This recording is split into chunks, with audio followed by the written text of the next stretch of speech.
बिस्मिल्लाहिर्रहमानिर्रहीम। अस्सलामुअलैकुम to everyone. My name is advocate Mana Sharif Mirza और आज मैं जिस हवाले से इंफॉर्मेशन आप लोगों के साथ शेयर करने वाली हूँ वो इंफॉर्मेशन है तलाक़ के हवाले से कि तलाक़ देने का सही तरीक़ाकार क्या है। और बाज़ दफ़ा ऐसा होता है कि मर्द औरत को तलाक़ देता है तो वो ओरली तलाक़ देता है, मतलब कि ज़बानी तलाक़ उसे दे देता है, लेकिन रिटन फॉर्म में उसको तलाक़ नहीं देता।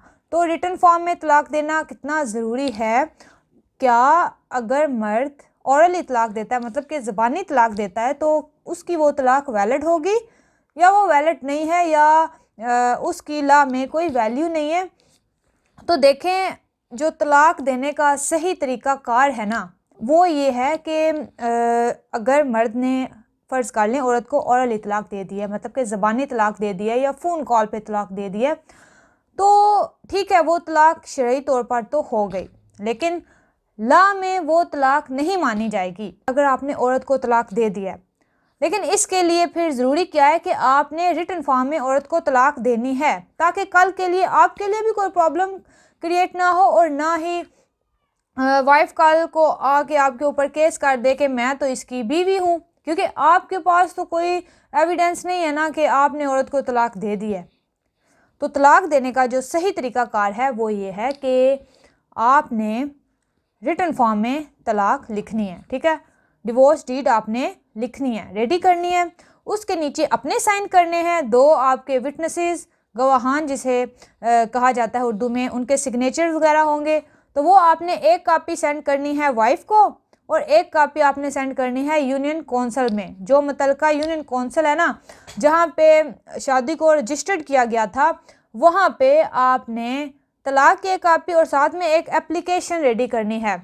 उस एप्लीकेशन में लिखना क्या है? दरख्वास्त बमुराद मौसर फरमाए जाने तलाक़।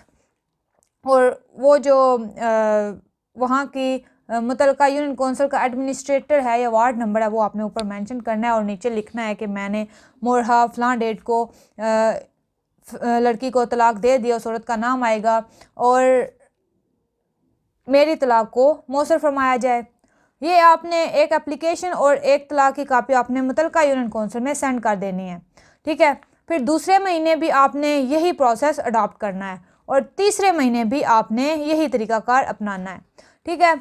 और फिर यूनियन कौंसिल वाले क्या करेंगे? वो नोटिस सेंड करेंगे वाइफ को भी, और जिस बंदे ने तलाक़ सेंड किया उनको भी बुलाएंगे, आपस में मुसालत करवाने की कोशिश करते हैं, मतलब कि राज़ीनामा करवाने की कोशिश करते हैं वो। तो अगर तो राज़ीनामा पॉसिबल हो, कंप्रोमाइज़ हो सकता है तो हो जाएगा, अगर नहीं, दोनों पार्टीज़ कहती हैं कि हमने राज़ीनामा नहीं करना, तो फिर क्या होगा? वो तलाक़ मौसर सर्टिफिकेट लड़के को भी और लड़की को भी दे देंगे।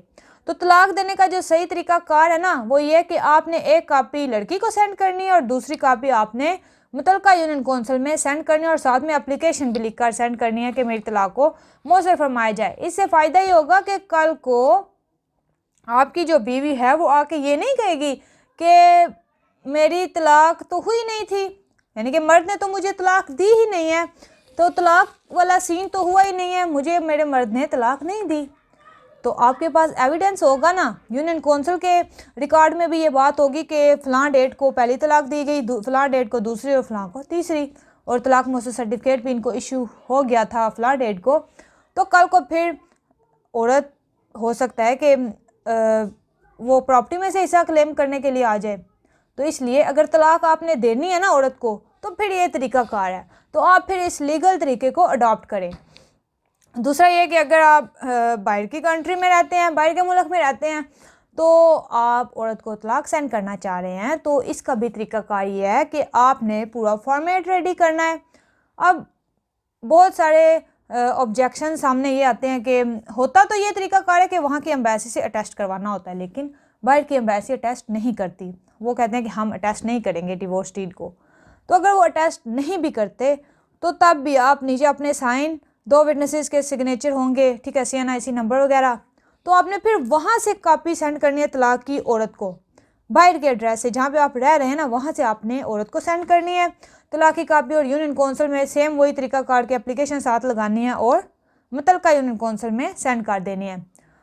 3 महीने, मतलब कि सेम वही प्रोसेस, 1 महीने एक तलाक़, दूसरे महीने दूसरी तलाक़ और तीसरे महीने तीसरी तलाक़। और बाहर के मुल्क में अगर आप रहते हैं तो फिर ये तरीक़ाकार है। और दूसरा ये कि इस तरह नहीं कि अगर आप बाहर की कंट्री में रह रहे हैं तो आप यहाँ से ही पाकिस्तान में ही फॉर्मेट रेडी करके तो यहाँ से ही सेंड कर दें, नहीं, जहाँ पे आप रह रहे हैं वहाँ से आपने तलाक लिख के सेंड करनी है। तो उम्मीद करती हूँ कि मेरी आज की वीडियो आपको पसंद आई होगी। अगर इसको लेकर आपके माइंड में कोई क्वेश्चन है तो आप नीचे कमेंट बॉक्स में अपना क्वेश्चन पुट कीजिए और मेरे चैनल को सब्सक्राइब भी कीजिए और बेल आइकन को भी प्रेस कीजिए ताकि हर आने वाली वीडियो आप तक पहुँच सके। और अगर कोई मुझसे रब्ता करना चाह रहा है फॉर बिज़नेस इंक्वायरीज़ तो आप नीचे मैं अपना ईमेल मेंशन कर रही हूँ, वहाँ पे मुझसे रब्ता कर सकते हैं। Thank you very much. अस्सलाम वालेकुम।